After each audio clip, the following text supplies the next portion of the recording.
fisiknya, ya. Andaikan misalnya fisiknya yang jadi utama, tentunya negara kita lebih utama untuk dicintai oleh Allah, karena negara kita lebih indah, ada sungainya, gunung-gunung ya Masya Allah, udaranya jauh lebih sejuk, ya. Akan tetapi di sisi Allah bukan itu yang diperhitungkan, ya. Termasuk di sini Allah jadikan tempat ini barokah, jadi tempat yang paling utama di atas muka bumi, ya, dengan batu-batuan seperti ini, karena hikmah yang Allah yang hanya ada di sisi Allah. Oleh karena itu di sini kita bisa melihat, juga kita bisa menyadari perkataan Nabi SAW, Innallaha la yanzuru ila suwarikum ila ajzamikum, atau kama qala, sesungguhnya Allah tidak melihat rupa-rupa kalian, akan tetapi melihat pada ma fi qulubikum, apa yang ada di dalam hati kita. Nah, di sini kita bisa melihat bahwa memang afdoliyah itu adalah berdasarkan apa yang Allah tetapkan, bukan semata-mata karena fisik, bukan semata-mata karena paras ataupun kenyamanan sebuah tempat. Nanti setelah dari Gunung Thawr, kita akan menuju ke Jabal Nur, lalu kita akan menuju tempat-tempat yang dilaksanakannya ibadah haji, manasik haji. Yaitu nanti kita akan ke Arafah, lalu kita akan ke Mina, dan kita akan ke Musdalifah insyaallah.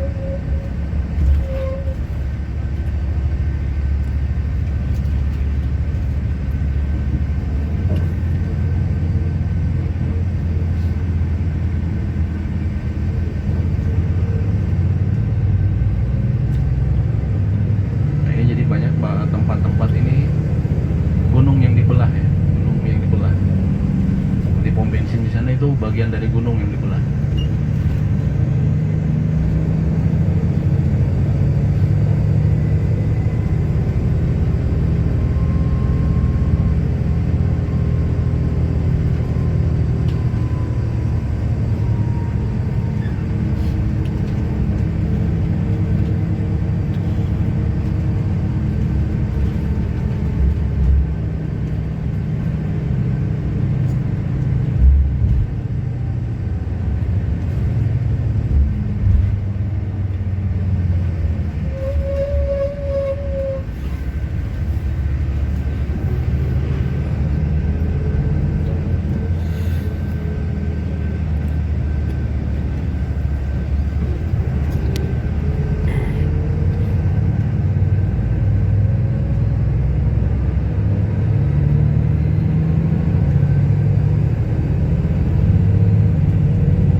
Tawur itu apa? Tawur itu ini, apa namanya, banteng.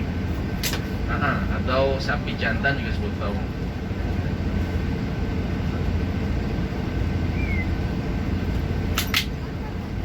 Nanti saya jelaskan kenapa disebut banteng.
الملك القدوس السلام المؤمن المهيمن العزيز الجبار المتكبر سبحان الله عما يشركون هو الله الخالق البارئ المصور يسبح له ما في السماوات والأرض وهو العزيز الحكيم. Alhamdulillahirrahmanirrahim. Ya, sepertinya kita sudah sampai di Arafah nih. Yuk kita turun, kita lihat-lihat. Bismillahirrahmanirrahim.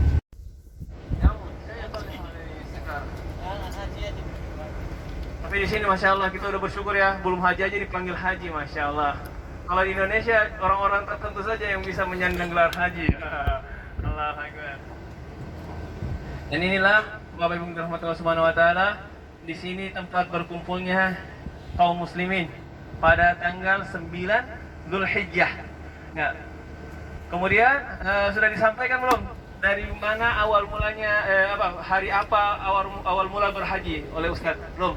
Nah, mulainya orang memakai kain ihram itu pertama haji itu terbagi berapa? 3. Pertama haji qiron, kemudian haji tamattu, kemudian dan haji berikutnya adalah haji apa? Mufrad. Haji ifrad, haji qiron, dan haji tamattu. Ifrad dan qiron ini jarang orang Indonesia pakai. Yang biasanya adalah haji tamattu. Haji tamattu adalah haji umroh dulu, setelah beberapa hari berikutnya baru melaksanakan haji. Adapun haji qiron yaitu dia berhaji dan berumroh dalam satu waktu. Kemudian ada juga namanya haji ifrad, datang cuma haji doang. Nah, jadi ceritanya kalau orang yang haji tamattu ini untuk Indonesia dulu digambarkan, karena insya Allah di sini kita semua orang Indonesia, Masya Allah tabarakallah. Datang dulu dari tempat di Indonesia, dari Indonesia di tempat mikotnya, mungkin kalau di Madinah seperti kemarin, atau dari pesawat langsung di mikot Yalamlam, memakai ihram, labbaik Allahumma umratan, hanya umroh doang. Ya, kemudian masuk ke tanah haram. Yang syaratnya adalah masuk ke tanah haram dalam keadaan ihram. Ihramnya mau umroh atau ihramnya atau mau haji. Adapun orang-orang Mekah langsung pakai kain ihram di tempat masing-masing.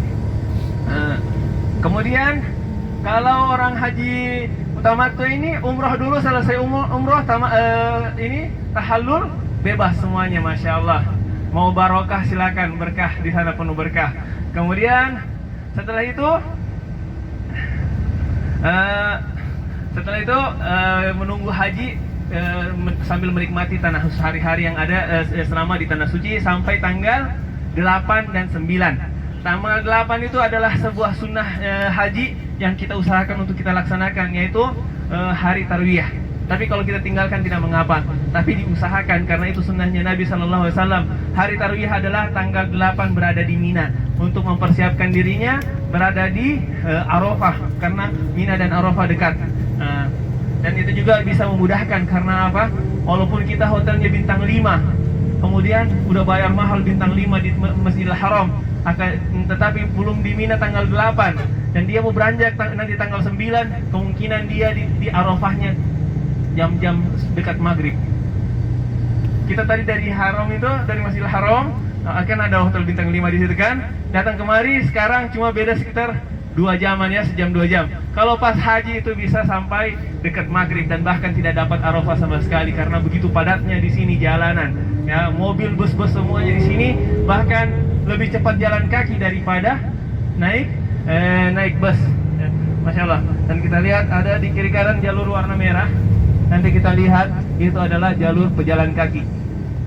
Lanjut lagi. Nanti tanggal 8 dia kalau mau diambil tarwiyah, dia pakai ihramnya tanggal 8. Kemudian mengucapkan labbaik Allahumma hajjan.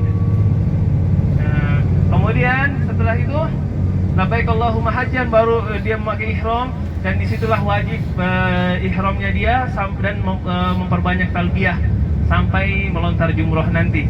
Kemudian sudah lihat itu masjid itu namanya Masjid Al-Khaif. bukan Masjid Namiroh. Masjid Namiroh di situ tempat pelaksanaan khutbah Arafah oleh kerajaan Arab Saudi. Adapun untuk negara-negara masing-masing itu ditunjuk khutbahnya di tenda masing-masing. Karena di sekitar Arafah itu adalah banyak tenda-tenda nantinya.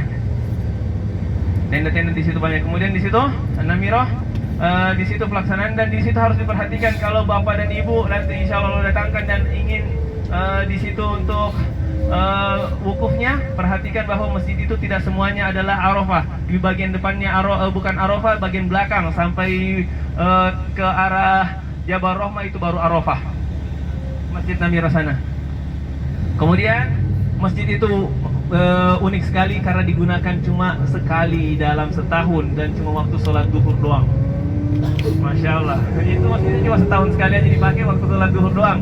Dan waktu sholat yang lain tidak digunakan karena waktu sholat duhurnya di situ dijamak dengan sholat asar, baru mulai khutbah. Setelah khutbah barulah dilaksanakan wukuf. Wukuf di situ apa yang dilakukan ketika wukuf, Bapak Ibu? Memperbanyak doa, kemudian memperbanyak doa sampai tenggelamnya matahari. Ya, di situ perbanyak doa, dan di situ doa istijabah, dan disinilah tempat di mana Allah Subhanahu Wa Taala membangga-banggakan kita di hadapan para malaikat.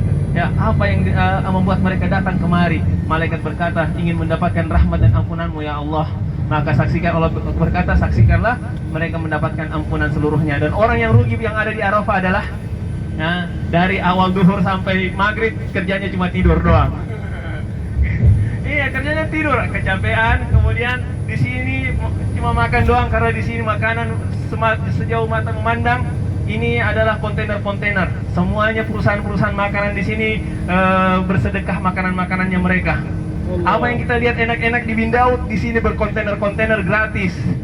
Jalan kaki, Masya Allah, ini yang jalan kaki gopong di sini. Air itu udah nggak dingin kita buang, jadi sampah sepanjang jalan ini. Makanan, pokoknya makanan yang enak kita datangin per kontainer, Masya Allah, tabarakallah. Itu unik, ya, gratis. Padahal yang jalan kaki itu biasanya bukan orang yang resmi hajinya, tapi Masya Allah kerajaan Arab Saudi dan penduduk-penduduk sini masih memberikan itu sedekah kepada mereka. Padahal yang ini yang haji biasa itu paling cuma dapat nasi kotak doang di tempat haji, di tenda-tendanya kan. Kalau orang ini lebih berkahnya orang-orang ini. Haji apa? Yang haji backpacker, haji sandal jepit. Masya Allah. Dan perjalanan dari sini ke Musdalifah adalah berapa jam? Itu sekitar dia 5 km jalan kaki. Kalau perjalanan yang mungkin lebih panjang lagi. Kalau perjalanan bisa 2 jam, 3 jam ditempuh dengan bus. Enaknya jalan kaki. Tapi kalau untuk haji yang resmi kemudian mau jalan kaki, dia harus buat surat pernyataan kepada pusat pembimbingnya.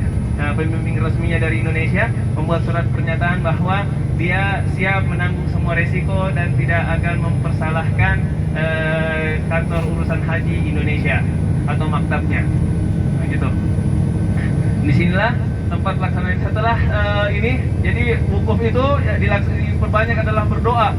Yang doa yang paling afdal adalah la ilaha illallah wahdahu la syarikalah, ya, lahul mulku wa lahul hamdu wa huwa ala kulli syai'in qadir. Itu usahakan perbanyak, ya, perbanyak doanya ketika berada di Arafah. Kemudian setelah maghrib baru beranjak dari Arafah menuju Musdalifah. Nah, adapun sholat maghribnya di mana? Sholat maghribnya di Musdalifah, di jamak takhir. Ketika sampai di Musdalifah ini, kita sekarang menuju Musdalifah.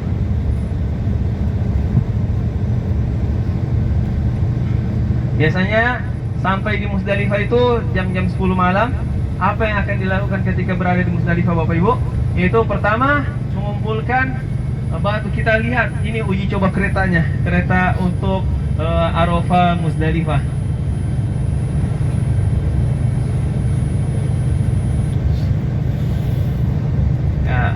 Pokoknya di sini semua fasilitas diusahakan. Ada yang fasilitas kereta, ada fasilitas untuk ini, fasilitas kereta, kemudian bus, ada juga ojek. Yang kita lihat nggak ada motor di sini. Kalau hari haji ada ojek di sini. Kemudian juga ada yang mau naik ambulans, silakan.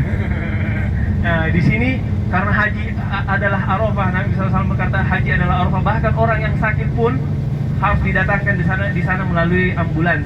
Ya, walaupun dalam keadaan koma, diusahakan untuk datang ke sana walaupun cuma 5 menit atau 15 menit wukuf di sana untuk menyelesaikan hajinya. Karena kita tahu bahwa haji, apalagi orang-orang Indonesia yang datang kemari, tidak semua dalam keadaan tubuh yang prima dan umur yang baik. Jadi mereka kadang ada yang kurang sehat.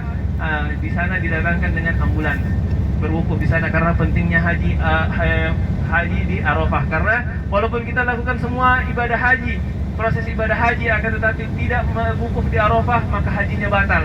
Adapun orang yang melaksanakan Arafah akan tetapi tidak bisa melakukan yang lain seperti petugas haji misalkan, atau yang lainnya, sakit dan yang lainnya, maka hajinya tetap sah. Karena Nabi SAW berkata al-hajju Arafah, haji itu adalah Arafah.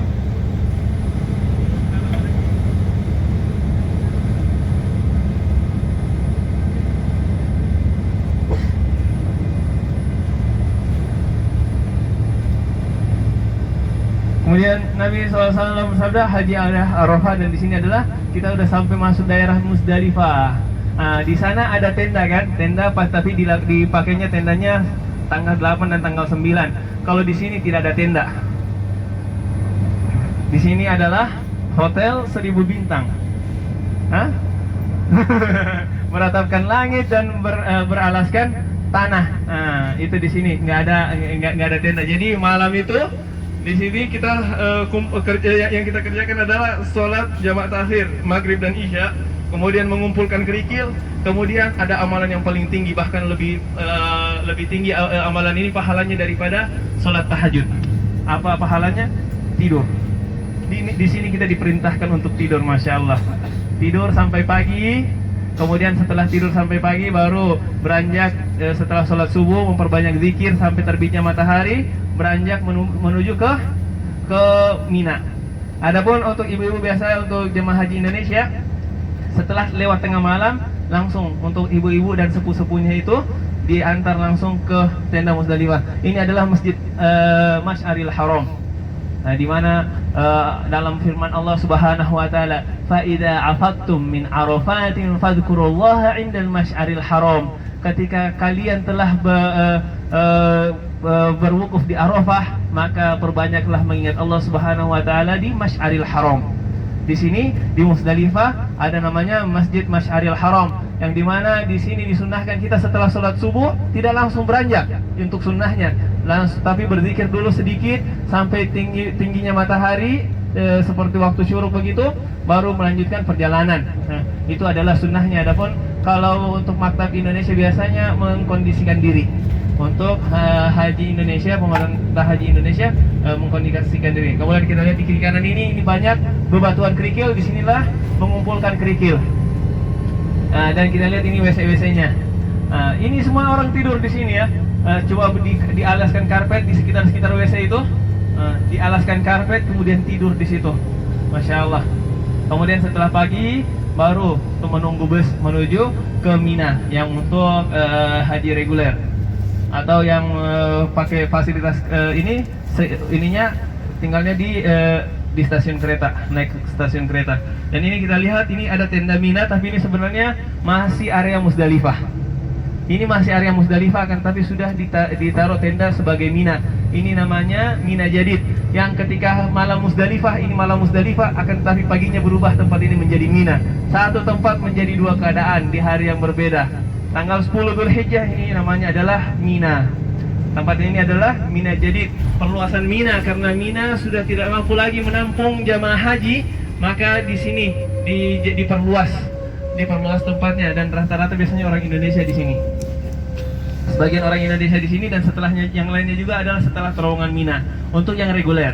Adapun kalau untuk yang haji VIP, haji plus, haji furoda, misal seperti Munatur dan lainnya misalkan itu dekat dengan tempat pelantaran jumroh, tapi itu beda harga lagi. Tapi kalau reguler insya Allah banyak pahalanya, masya Allah, sambil jalan kaki melewati terowongan. Kalau di sini Mina Jadid ini kan, ini belum Mina, tapi berapa kilo lagi ke sana adalah Mina. Dan ini kita lihat bagaimana model tenda-tenda jamaah haji. Ya, ini ada tenda. Kalau di Arafah tadi nggak cuma rangka-rangkanya, sekarang kelihatan. Kalau ini kita lihat begini modelnya, tenda yang ada AC-nya, kemudian di dinding-dinding ada dindingnya. Nanti karpetnya diadakan atau AC-nya dibuka pas pelaksanaan ibadah haji. Ini tenda reguler ini. Indonesia biasa rata-rata di sini sebagian. Dan itu kita lihat atas itu, masya Allah, itu sampai di sini juga keretanya.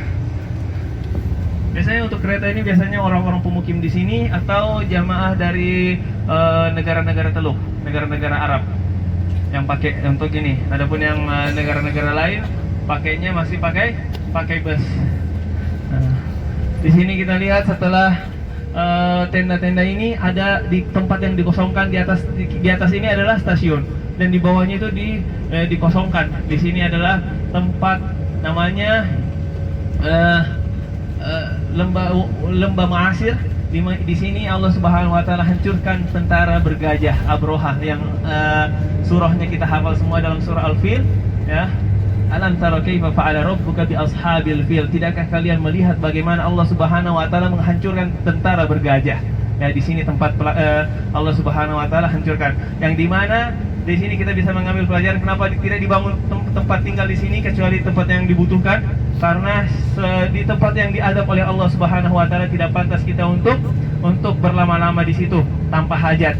Bahkan Nabi SAW ketika melewati tempat-tempat yang diadab oleh Allah Subhanahu wa taala, Nabi SAW bersegera berlari menutup wajahnya karena takut mendapatkan azab seperti mereka. Itu adalah satu yang kita harus pelajari. Walaupun bahkan sekarang tempat-tempat yang diadab oleh Allah Subhanahu wa taala itu dijadikan tempat wisata, ya, tapi kita usahakan karena kita mencintai syariatnya Allah Subhanahu wa taala, kita tidak pantas untuk bertamasya di tempat yang diadab oleh Allah Subhanahu wa taala. Kemudian ini kita lihat setelah nanti kita di ujung dari stasiun ini di atas kita adalah stasiun kereta.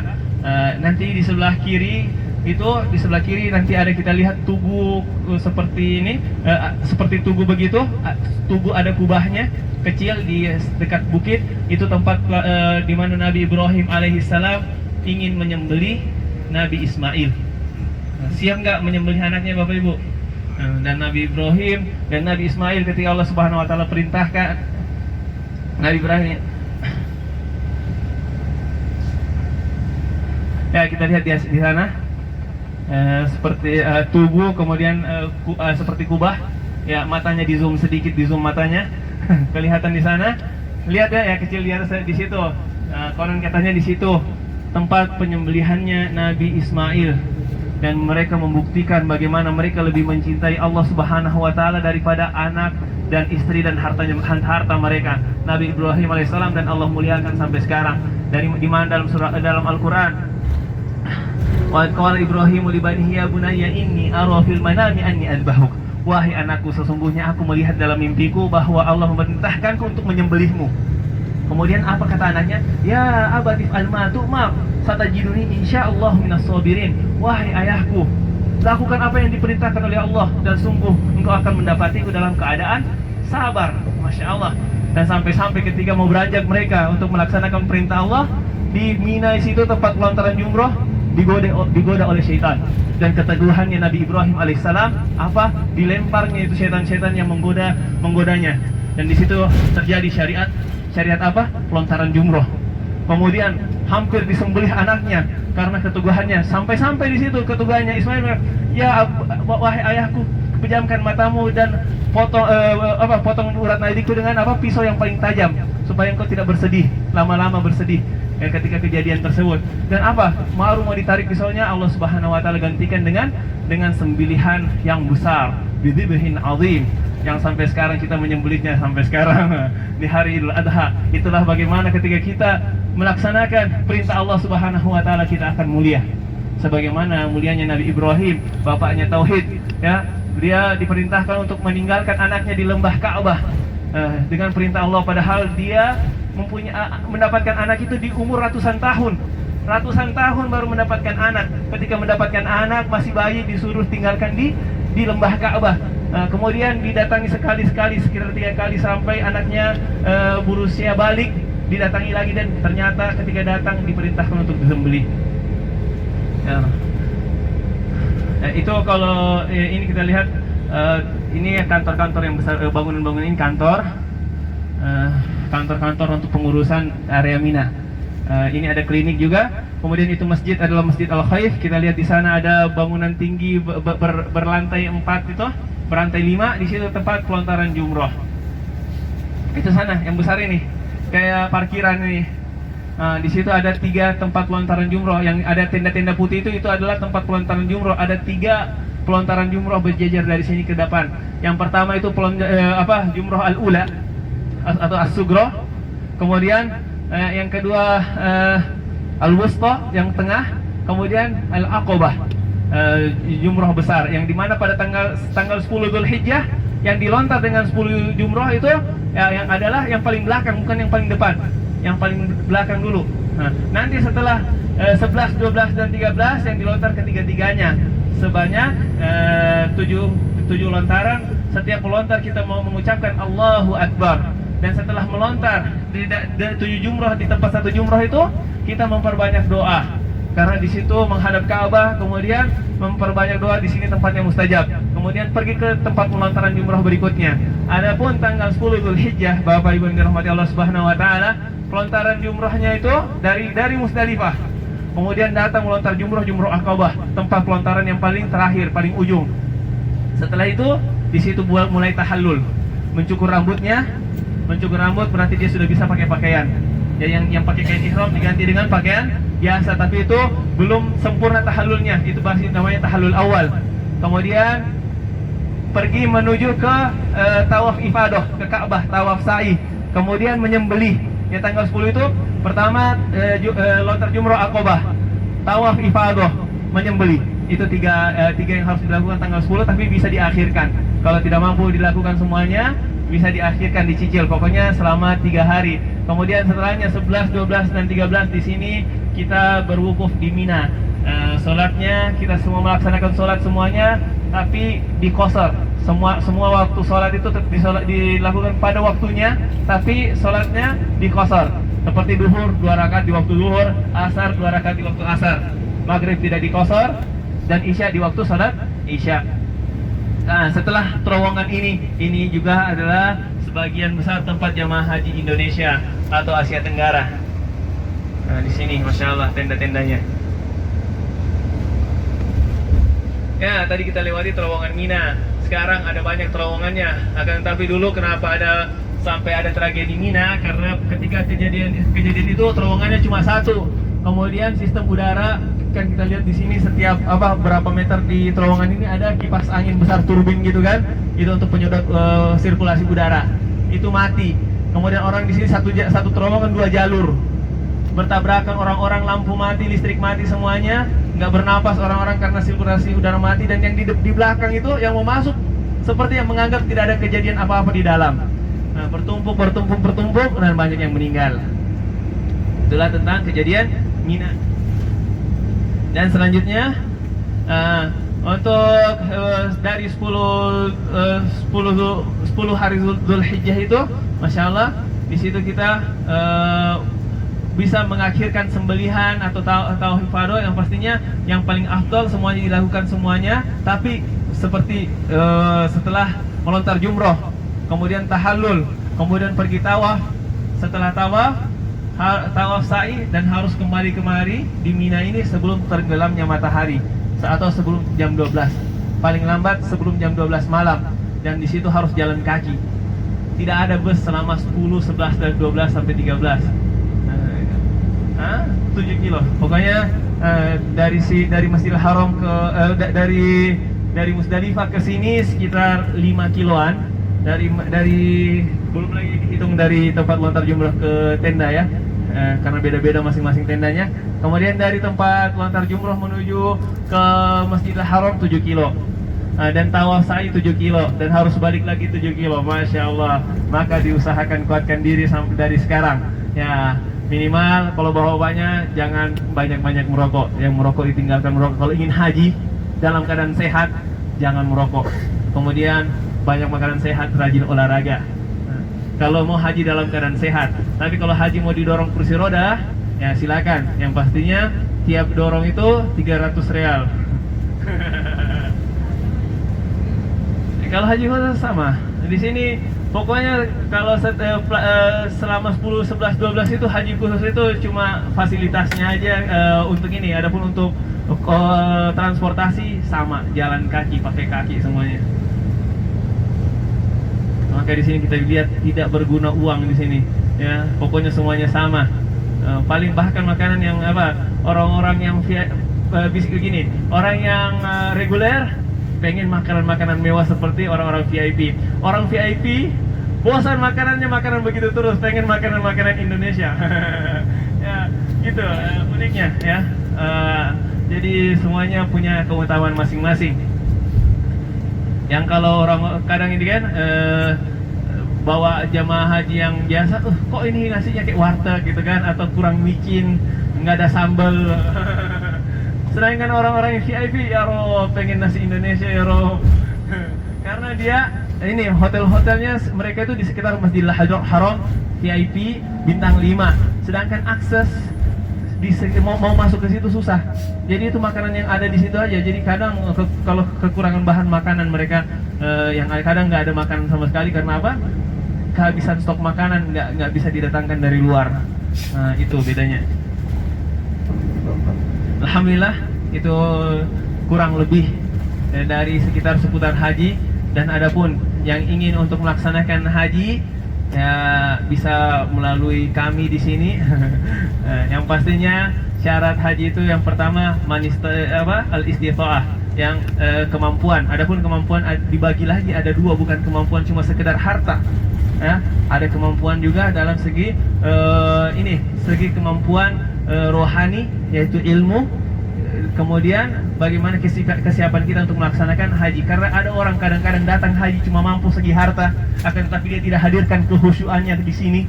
Ya, hajinya lewat begitu saja, nggak ada nggak ada bekas sama sekali. Ya, kita tahu bagaimana yang atau orang yang miskin tapi cuma dihadiahkan haji. Jadi dia nggak ada mempunyai usaha di situ, dan bahkan dia tidak mempunyai ilmu tentang haji. Ya, itu akan sia-sia. Akan tetapi kita usahakan. Seandainya harta kita belum ada, tapi kita siapkan mental kita, berdoa kepada Allah Subhanahu wa taala, salat tahajud tiap malam.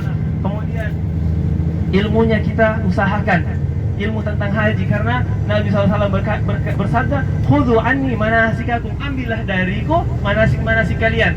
Jadi yang dicontoh dalam berhaji itu adalah Nabi SAW. Jangan cuma ikut-ikutan, orang pergi sini ikut sini. Kalau yang diikuti benar alhamdulillah, kalau diikuti salah asal-asalan. Ya, misalkan mau ngambil lontar jumrohnya diambil dari bukit-bukit di atas di sekitar Mekah, di manjat gunung sebelum tanggal 8 atau tanggal 9. Ya, itu semuanya ya nggak masuk akal. Atau wukufnya harus di Jabal Rahmah. Kalau di Jabal Rahmah dianggap nggak sah wukufnya. Naudzubillah min dzalik. Padahal di situ ketika di wukuf di Jabal Rahmah itu tidak ada yang bisa 2 jengkal begini orang pasti berdiri di situ.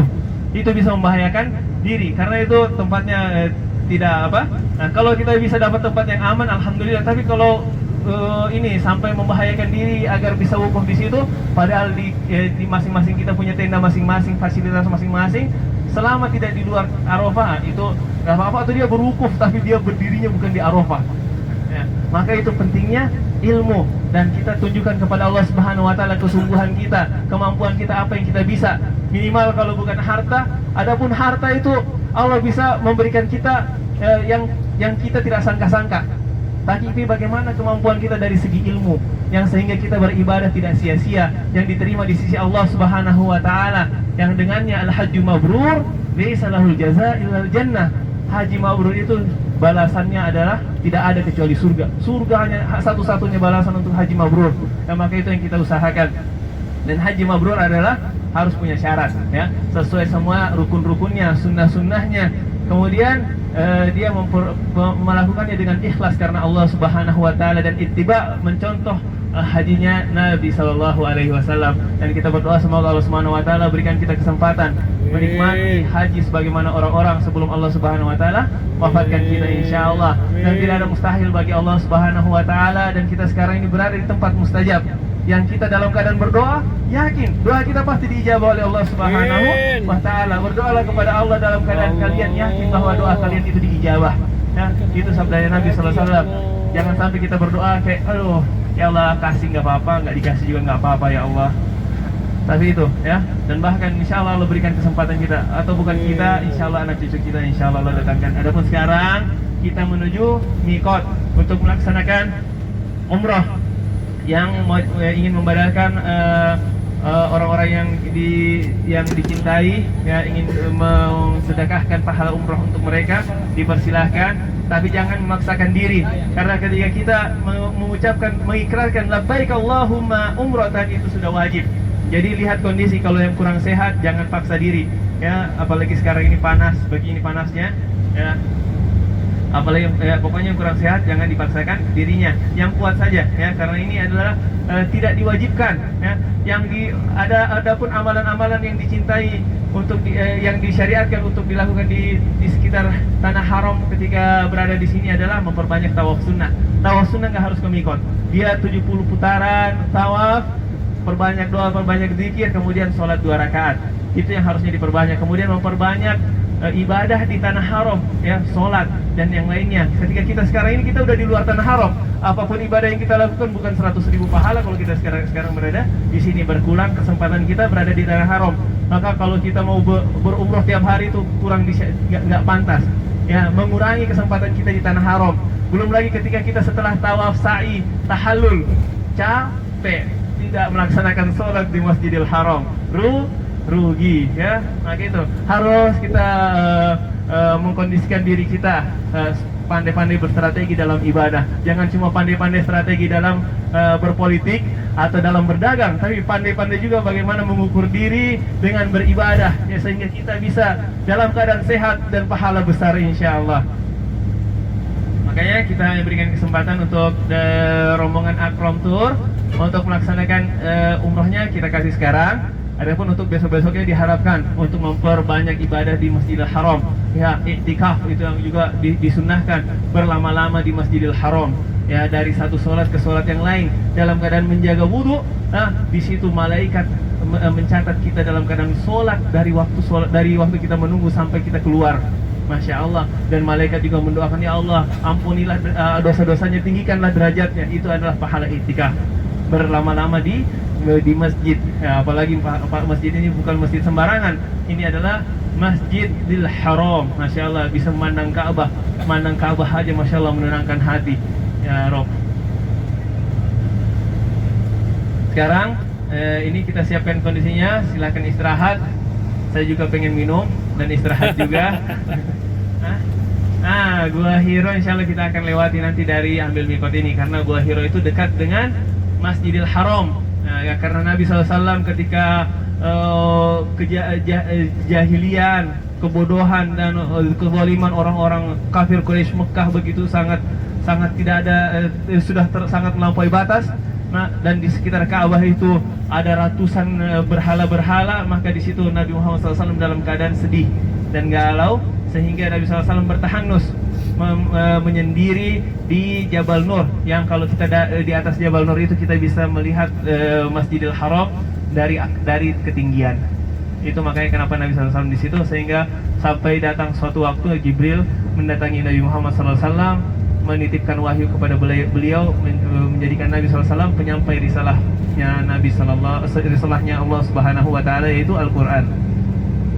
Sekarang tidak lama lagi kita di sini, maka perbanyak istirahat, ya, insya Allah untuk melaksanakan umrah itu bagusnya habis zuhur langsung atau habis asar. Nah, jadi habis asar berarti harus, ya, menjaga ihramnya sampai ketika nanti selesai tawaf, sa'i dan tahallulnya, oke? Kemudian sekarang banyak istirahat, banyak berzikir kepada Allah Subhanahu Wa Taala, banyak doa. Semoga bahkan 2-3 hari aja mau pergi nih, Ana udah rasa sedih nih berpisah dengan bapak dan ibu, apalagi bapak dan ibu ingin berpisah dengan Masjidil Haram. Maka banyak-banyak berdoa semoga bisa kembali lagi di sini dalam keadaan lebih baik. Amin. Ya mungkin masih yang sekarang hotelnya di Fajar Badi 2, insya Allah nanti di Movenpick atau bahkan di istananya Raja Salman, insya Allah.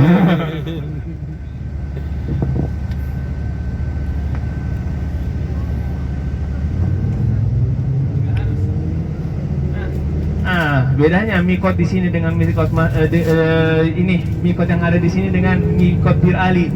Ya, mikot Bir Ali itu kenapa kita harus sholat di situ? Karena di situ khusus untuk sholat untuk mikot itu khusus untuk Bir Ali. Karena ketika Nabi SAW berada di situ, Allah Subhanahu Wa Taala mengirim malaikat Jibril untuk menyampaikan kabar kepada Nabi SAW bahwa tempat itu adalah tempat yang diberkahi, yaitu Wadil Mubarakah, Wadil Aqiq. Kemudian di situ disunahkan untuk melaksanakan sholat, dan kita sholat di situ karena mencontohi Nabi SAW, bukan karena mikot, tapi di situ ulama juga mengambil itu sebagai hukum bahwa disunahkan ketika ambil mikot itu dalam keadaan sholat, dalam keadaan wudhu. Akan tapi sebenarnya tidak cuma cukup khusus di Bir Ali. Contohnya seperti di pesawat. Satu mikotnya cuma satu titik itu, ketika kita sholat kelewat mikotnya, ya kan? Maka itu kita di sini cukup menyampaikan labbaik Allahumma umratan. Kalau mau membadalkan orang disebut an-nya. Kalau bapak-bapaknya mau ganti pakaiannya turun ke bawah. Tapi kalau mau mandi jangan di sini karena WC-nya itu padat, tempatnya sempit, dan waktu kita cuma sedikit. Kita akan usahakan sholat duhur di tanah haram. Di sini bukan tanah haram. Ambil wudhu di situ. Kalau untuk wudhu agak lega, tapi WC-nya itu nunggu karena kadang-kadang orang-orang luar itu mandi di situ. Gimana nunggu udah padat orang di ini ya. Jadi itu dikondisikan semuanya.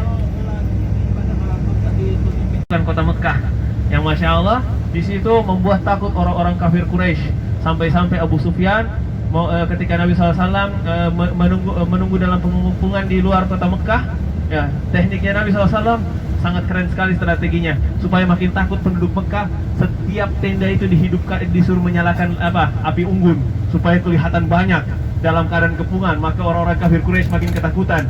Abu Sufyan datang bahwa saya ingin penduduk Mekah dalam keadaan aman tanpa ada peperangan, dan saya rela untuk karena yang pada saat itu setelah pemimpin-pemimpin Quraisy sudah meninggal semua, tewas semua di perang Badar, maka yang jadi pimpinan adalah Abu Sufyan. Saya siap untuk menyerahkan kota Mekah asal jangan ada peperangan. Maka Nabi SAW membuat jaminan, barang siapa yang masuk rumah Abu Sufyan maka dia aman. Barang siapa yang masuk dalam Masjidil Haram maka dia aman. Maka ada sebagian yang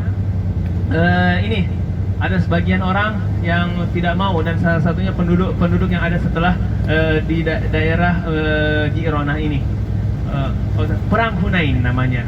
Setelah perang Fathul Makkah ada namanya perang Hunain. Ya, yang di situ orang-orang yang masuk Islam, orang-orang yang sudah masuk Islam di Mekah udah banyak begitu, kaum muslimin kan, kaum muslimin makin banyak, udah ribuan. Kemudian menyerang orang-orang yang pembangkang yang ada di daerah Hunain setelah Ji'ronah ini. Akan tetapi di situ kaum muslimin berbangga, akan tetapi mereka tidak mampu untuk mengalahkan orang-orang Hunain. Ya, sampai-sampai orang yang sombong, kaum muslimin yang sombong di sini Allah berikan pelajaran, jangan sampai merasa tinggi, meremehkan orang. Udah sampai bersambung ceritanya. Jangan sampai kita merasa sombong, merasa bangga diri dengan jumlah kita yang banyak atau kekuatan kita yang besar. Nah, maka di sini Allah perlihatkan bahwa tidak mampu menembus orang-orang Hunain. Tapi setelah itu banyak kaum muslimin yang kabur, dan disitulah sampai yang tinggal orang-orang bersabar saja yang berada bersama Nabi SAW. Baru di situ Allah berikan pertolongan, Allah datangkan angin kencang yang memporak-porandakan orang-orang Hunain sehingga mereka kabur dan mengambil harta rampasan perang. Nah, setelah rampasan perangnya ada di sini, Nabi Muhammad SAW mengambil umroh menuju ke Masjidil Haram. Disitulah sampai ada namanya Mikot Ji'ronah. Dan di sini juga ada ada sumur yang diracuni orang Yahudi. Kemudian Nabi SAW meludahi sumur tersebut. Kemudian sumur tersebut menjadi tidak beracun dan manis rasanya. Tapi itu jangan sampai ketika kita melewati tempat sumur-sumur yang pernah berinteraksi dengan Nabi SAW, jangan sampai kita beranggap bahwa sumur itu lebih barokah daripada sumur Samsam. Ya, paham ya? Jangan sampai ini mau ambil airnya sini, barokah. Ini kalau dokter bilang ini bisa melancarkan kelahiran. Jangan sampai. Pokoknya air Zam-Zam yang paling barokah, ya. Itu adalah kaum muslimin, bahkan itu kadang dihiasi oleh syaitan. tempatnya pernah ditinggali oleh Nabi makin barokah, ya, yang sehingga kita mengambil barokahnya di situ, bersandar pada tempat itu bukan kepada Allah Subhanahu wa taala. Adapun kita mengambil barokah kepada apa yang telah disyariatkan, yaitu air Zam-Zam dan Al-Qur'an. Kemudian doa-doa, tempat-tempat yang mustajab itu di situ kita pergunakan kesempatan. Jangan sampai mengambil yang tidak ada ininya, jangan sampai kita datang kemari sia-sia, dan naudzubillah kalau yang berlebihan sampai membuat pesugihan di sini. Ada ya di Jabal Rahmah aja itu ada di sela-sela bukit batu-batuan itu ada yang pesugihan, taruh uang di situ. Ada juga pelet yang untayan-untayan rambut. Kemudian ada juga yang tulis nama, ada yang simpan foto. Seharusnya yang simpan foto tulis nomor WA-nya supaya cepat dapat jodoh. Tapi ini cuma foto doang. Nah, gimana mau dapat jodoh? Nabi Shallallahu Alaihi Wasallam mengingkari itu. Nah, sifat jahiliyah mereka diantaranya adalah ya, berbuat zalim, zina menyebar. Kemudian mereka meminum minuman khamar, ya, seperti sebagaimana yang kita dengar kisah-kisah bahwa orang-orang kafir Quraisy itu khamar itu adalah pengganti air putih. Ya. Kemudian mereka makan makanan yang haram. Maka di situ kemudian mereka yang paling parahnya menyembah berhala, menaruh patung-patung berhala di sekitar Ka'bah. Kemudian mereka beriman kepada sering mendatangi dukun dan penyihir yang mereka jadikan sebagai panutan. Naudzubillah min dzalik. Kemudian maka Nabi Shallallahu Alaihi Wasallam menyendiri di atas bukit ini untuk menyembah Allah Subhanahu Wa Taala, mengkhususkan diri di sini. Yang dimana kalau kita beribadah di mana di Jabal Nur ini, kita akan bisa melihat langsung Ka'bah dari kejauhan, dari ketinggian. Nah, di atas sana tempatnya itu bukan pas-pas di bukit, di puncaknya, kan, tapi turun sedikit dari situ yang mengarah Ka'bah di Pondok Onta, miring, kemudian turun lagi miring sedikit, kemudian seperti jurang itu. Sebelum jurang itu di atas, itulah tempat posisinya Jabal Nur. Nah, kalau ada yang mau naik, insya Allah kita kondisikan siapa yang mau nanti, tapi di luar di luar kegiatan kita, di luar jadwal. Itu naik di atas dan turun sedikit di sebelum jurang itu, di situ menghadap kelihatan sana bagaimana lurusnya bukit ini, Jabal Nur ini dengan Tower Zam-Zam sana yang kelihatan dari situ, masya Allah. Maka disitulah Nabi Sallallahu Alaihi Wasallam beribadah, dan dikatakan bahwa itu di bulan Ramadan. Dan masya Allah, Siti Khadijah, Sayyidah Khadijah, ibunda Khadijah, Ummul Mukminin, Bapak Ibu yang dirahmati Allah Subhanahu Wa Taala, senantiasa membawakan makanan kepada Nabi Sallallahu Alaihi Wasallam ke atas sana. Ya, kalau kita mungkin istri kita, ngapain ini orang seperti orang gila naik di atas, jadi kerjanya nggak ngapain, diam di sana di atas, pasti protes kan. Tapi ibunda Khadijah radhiyallahu anha, masya Allah, senantiasa memberikan kesempatan kepada suaminya, karena dia tahu suaminya adalah tidak ada yang dikerjakan Rasulullah SAW kecuali kebaikan. Kemudian mengantarkan selalu makanan ke atas, dan sampailah pada suatu malam didatangi oleh sesosok yang besar. Sesosok yang besar tiba-tiba memeluk Nabi Sallallahu Alaihi Wasallam dengan kuat, kemudian mengatakan Iqra. Dan Nabi SAW begitu ketakutan. Mungkin bagaimana kita di situ, di sana gelap ya, tiba-tiba kalau kita ada di sana, tiba-tiba datang satu sosok yang besar memeluk kita dan mengatakan Iqra. Tapi itu bukan setan ya. Kalau yang di Nabi SAW itu malaikat Jibril asli. Kalau kita mungkin kalau datang di sebuah gunung itu mungkin jin penunggu di situ. Dan begitulah takutnya Nabi Shallallahu Alaihi Wasallam. Tiba-tiba didatangi sosok yang besar memeluknya dan mengatakan Iqra. Kemudian Nabi SAW tidak tahu baca dan menulis. Tidak tahu baca dan tidak tahu menulis, dan ini adalah bukan suatu kelemahan bagi Nabi, bahkan ini adalah sebuah keajaiban. Kenapa bisa orang yang tidak tahu baca dan tidak tahu menulis mampu mendatangkan Al-Quran yang sehebat ini, yang bahkan sampai sekarang dikaji oleh para ilmuwan, menjadikan dasar-dasar penemuan mereka. Itulah Al-Quran yang datang kepada Nabi Muhammad Sallallahu Alaihi Wasallam, yang ayat pertama dikatakan oleh Jibril, Iqra, bacalah. Kemudian Nabi Muhammad bersabda, ma Nabi Qari, saya ini tidak tahu membaca. Iqra. Kemudian Kemudian Nabi SAW bersabda, apa yang harus saya baca? Kemudian ditalkinkan oleh malaikat Jibril surah Al-Alaq 1 sampai 5. Iqra bismi rabbikal ladzi khalaq. Bacalah dengan nama Tuhanmu yang menciptakan.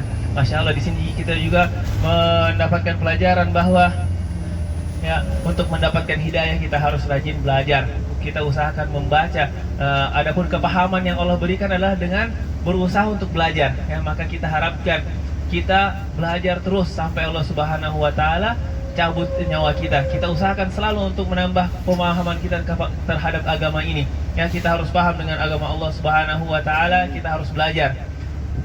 Sebagaimana Nabi SAW di umur 40 tahun baru datang wahyu, dan kita berharap yang sudah umur 40 tahun makin Allah pahamkan agama yang ada di sini, insyaallah. Amin ya rabbal alamin. Allah Subhanahu wa taala ini mencintai orang-orang yang paham kepada agama. Innama yakhshallahu min ibadihil ulama. Orang yang paling takut kepada Allah di antara hamba-hambanya adalah orang yang mengetahui perkara-perkara agama. Kemudian Nabi SAW bersabda, wa man yuridillahu bihi khairan yufaqihu fiddin. Barang siapa yang Allah Subhanahu wa taala inginkan kebaikan kepadanya, maka Allah akan memberikan dia kepahaman terhadap agama. Maka kita usahakan ketika kita ingin diperbaiki oleh Allah Subhanahu wa taala, kita tahu jalannya. Itu rajin-rajin menuntut ilmu, apalagi kita tahu bahwa ada raudhah yang lain. Walaupun kita tidak bisa ke raudhah yang aslinya, masih ada raudhah yang lain. Dan seandainya kita mencintai raudhah yang kita berusaha di Madinah, maka kita juga begitu juga berusaha di raudhah yang ada di sekitar kita. Yang dimana Nabi SAW bersabda, wa idza marartum bi riyadil jannah farta'uha. Jika kalian melihat taman-taman surga, maka datangilah ia. Apa taman surga itu? Adalah majalisul ilm, majalisul zikr. Yaitu tempat-tempat di mana di situ ada majelis ilmu, majelis zikir, yang di mana di situ orang-orang berkumpul untuk mentalaah ayat-ayat Allah Subhanahu wa taala, mentalaah sunnah Nabi sallallahu alaihi wasallam. Maka kita harus buktikan cinta kita kepada raudhah dengan, walaupun kita belum bisa, karena kita mungkin sekali seumur hidup aja bisa di raudhah yang asli, masih ada raudhah yang lainnya, sehingga kita betul-betul dikumpulkan nanti kelak di raudhah yang asli. Amin. Di taman surga yang kelak di hari kiamat, insyaallah. Amin. Kemudian Nabi SAW dalam keadaan ketakutan turun bertemu dengan istrinya. Ya, masya Allah, di sini adalah sebuah pelajaran bagaimana untuk menjadi istri yang baik, istri yang solehah. Ya, menjadi contoh, masya Allah. Khadijah radhiyallahu taala anha tidak langsung bertanya-tanya, kenapa kamu, tapi langsung memeluknya. Masya Allah. Kemudian mendiamkan Nabi Shallallahu Alaihi Wasallam. Setelah diam dan Nabi sendiri yang menceritakan, maka Khadijah berkata, sungguh itu bukan sebuah keburukan, itu bukan hal-hal buruk yang menimpamu, akan tetapi itu adalah tanda kebaikan karena engkau telah menyambung silaturahmi, menolong yang lemah. Ya, Nabi SAW menyambung, kemudian menyampaikan amanah. Nabi SAW terkenal dengan Al-Amin. Maka sungguh Allah tidak mungkin akan mencelakakan Nabi Muhammad SAW, memberikan hal-hal yang buruk kepada Nabi. Nah, maka di situ Khadijah radhiyallahu taala anha mempunyai sepupu namanya Waraqah bin Naufal, adalah seorang ahli kitab Yahudi, ahli kitab Nasrani. Kemudian diceritakanlah bahwa itu adalah namus yang datang kepada Musa, yang Jibril datang kepada Nabi Isa, yang seandainya saya masih hidup ketika bersamamu wahai Muhammad, saya akan menolongmu dengan pertolongan yang besar karena kamu pasti akan diusir oleh kaummu. Dan benar, setelah 10 tahun, 13 tahun kira-kira dari waktu itu, Nabi SAW diusir dari kampung halamannya itu Makkah Al-Mukarramah menuju Madinah Al-Munawwarah. Akan tetapi Waraqah bin Naufal meninggal sebelum Nabi SAW menjadi diusir oleh kaumnya. Maka Waraqah bin Naufal itu setelah Nabi SAW diceritakan hal itu, menyampaikan berita itu kepada Nabi, maka Waraqah bin Naufal tidak lama setelahnya meninggal. Dan ini kita sampai di area Ja'fariyah. Ini Ja'fariyah, tapi sudah tidak terlalu ramai sekarang, ditutup karena sekarang daerah ini juga nanti akan menjadi tempat perluasan. Nah, banyak hotel-hotel tutup di sini karena ini adalah area perluasan, nantinya dihancurkan semuanya di sini. Kemudian setelahnya kita akan lihat pekuburan Ma'la. Ini pekuburannya Sayyidah Khadijah, masya Allah. Ya, kita sampaikan salam. Assalamualaikum ya ahla diyar minal muslimin wal mu'minin wa inna insyaallah bikum lahiqun. Masya Allah. Jadi kita ketahui bahwa dalam Islam itu bukan cuma laki-laki yang mulia, akan tetapi ada sosok dari perempuan yang harus kita jadikan contoh, yaitu salah satunya Khadijah radhiyallahu anha, dulunya dia kaya raya. Hampir semua tanah di kota Mekah ini milik Khadijah radhiyallahu taala anha, akan tetapi habis untuk dikorbankan di jalan Allah Subhanahu wa taala, membantu dakwah Nabi sallallahu alaihi wasallam. Sampai-sampai ketika meninggalnya Khadijah sallallahu alaihi wasallam berpesan kepada Nabi sallallahu alaihi wasallam, "Wahai Nabi, ketika hartaku sudah habis, saya tidak menganggap itu adalah sebuah kerugian. Bahkan ketika saya meninggal, ketika tulang-tulangku ini masih bisa dibutuhkan untuk menjadi jembatan untuk mau berdakwah sampaikan risalah Allah, maka gali kuburku dan jadikan tulang belulangku sebagai jembatanmu, wahai Rasulullah." Maka itulah masya Allah, seorang perempuan ya sangat dibutuhkan dalam Islam. Jadi bukan cuma laki-laki yang punya andil dalam Islam ini, akan tetapi perempuan yang sangat dibutuhkan. Maka perbaiki perempuan-perempuan kita, minimal mereka usahakan paham agama, cinta kepada syariat Islam. Jangan sampai mereka merasa terkekang dengan syariat Islam, padahal Allah Subhanahu wa taala memuliakan mereka. Dan bahkan satu kebaikan suatu kampung itu tergantung pada dua hal, masjid dan perempuannya. Ketika masjidnya bagus dan perempuannya bagus, insya Allah di situ adalah keberkahan di situ.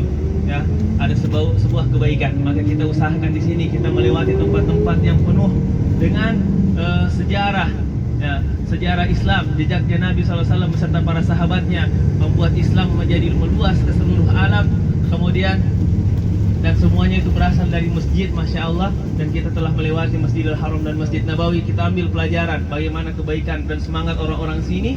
Ya, sampai sekarang masya Allah mereka masih bersemangat untuk memakmurkan masjid. Masya Allah, ini adalah satu tanda kebaikan, dan kebaikan ini kita sebarkan. Ya, kita jadikan masjid kita sebagaimana Masjidil Haram dan Masjid Nabawi. Insya Allah, siap ya? Insya Allah. Kita usahakan bahwa masjid kita akan seramai. Bagaimana, apa saja yang harus dilakukan? Minimal pertama dihidupkan untuk belajar mengajar agama. Kemudian kita datangkan di situ apa saja yang bisa membuat nyaman orang-orang yang datang sholat.